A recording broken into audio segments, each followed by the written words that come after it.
is a million ringgit? So if you know the value of Islam and your salah, who would want the million ringgit?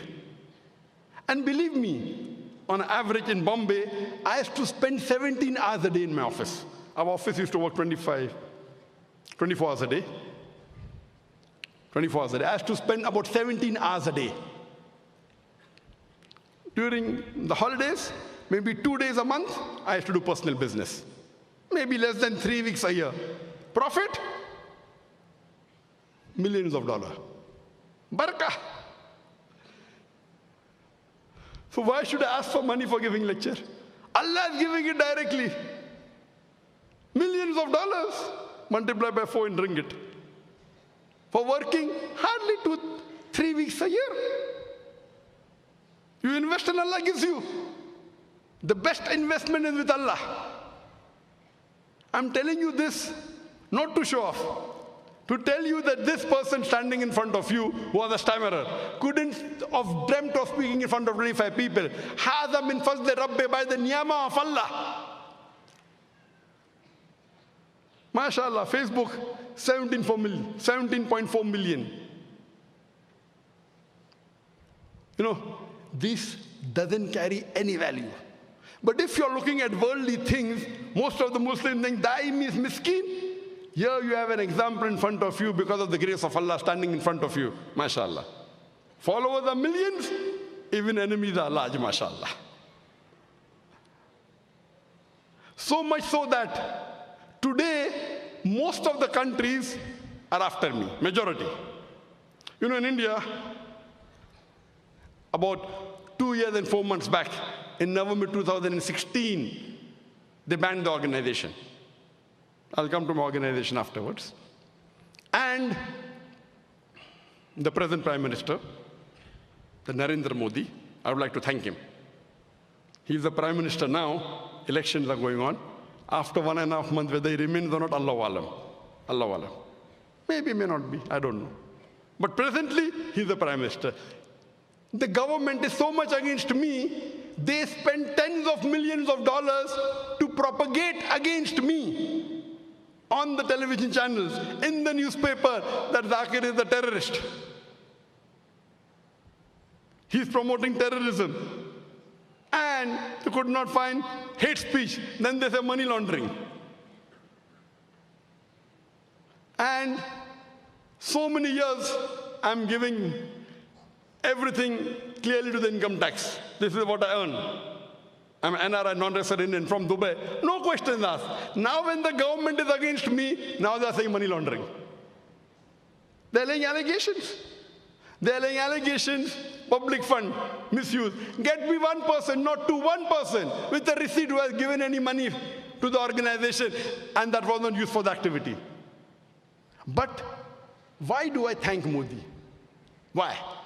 The reason is that previously, maybe 2/3, 65% of the Muslim knew me, and maybe about 10% of non-Muslim did not.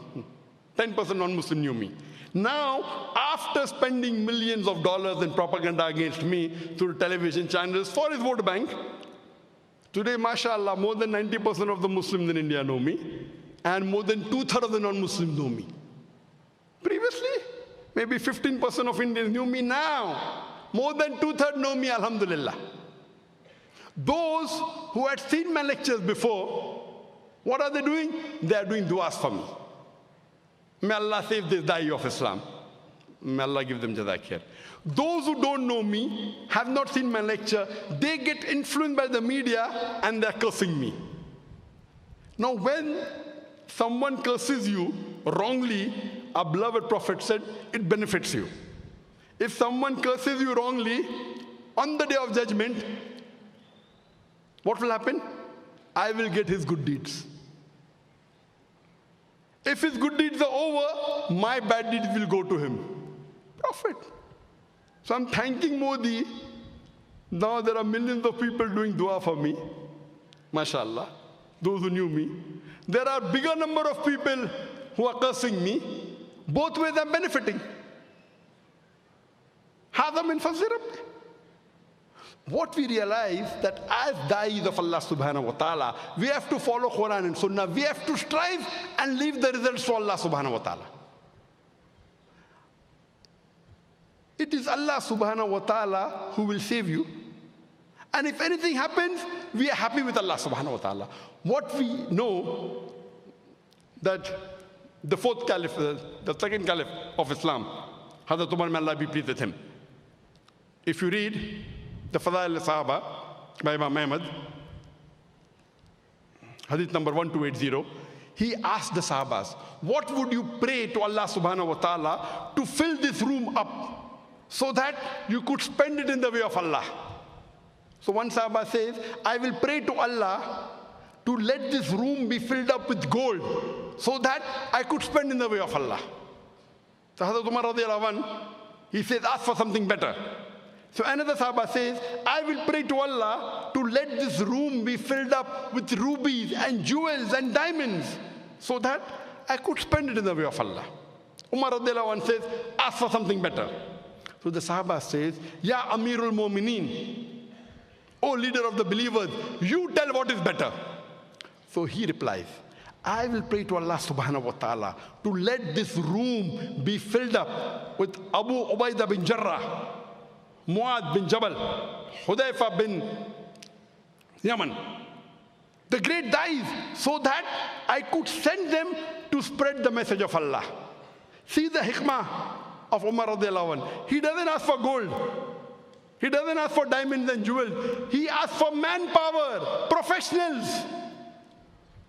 Like Abu Ubaidah bin Jarrah, Muad bin Jabal. These people were great da'is, so that he could send them to spread the message of Allah. What did our Prophet leave behind? Did he leave behind gold? Did he leave behind wealth? He left behind Sahabas. Today we Muslims have the maximum wealth in the world. We have the black gold, we have the oil. Today the Muslims are looked down upon. Right or wrong? Right or wrong? Today we have all the wealth in the world. According to me, out of the 100 richest people in the world, 95% are Muslims. Bill Gates is nothing. I personally know many Arab businessmen who can have Bill Gates in the pocket.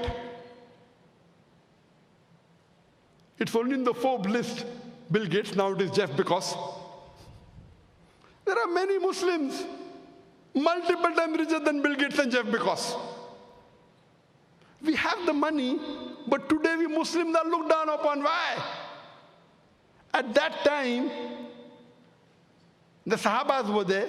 We spread the deen. We were the most powerful people in the world. The Muslims were the torchbearers because we were close to Quran and Sunnah. Today, we are looked down upon because we have gone away from Quran and Sunnah. So my request to my brothers and sisters is that come close to Quran and Sunnah. Become a true Muslim profession. Become a true Muslim professional, and inshallah you will conquer the world. I would like to end my speech with the quotation of the glorious Quran from Surah Fussilat, chapter number 41, verse number 33, where Allah says, وَمَنْ أَحْسَنُ قَوْلًا مِمَّنْ دَعَا إِلَى اللَّهِ وَعَمِلَ صَالِحًا قَالَ إِنَّنِي مِنَ الْمُسْلِمِينَ. Who is better in speech than one who invites to the work of the Lord? And he says that I am a Muslim. وَآخِرُ دَعْوَانَ الْحَمْدُ لِلَّهِ رَبِّ الْعَالَمِينَ.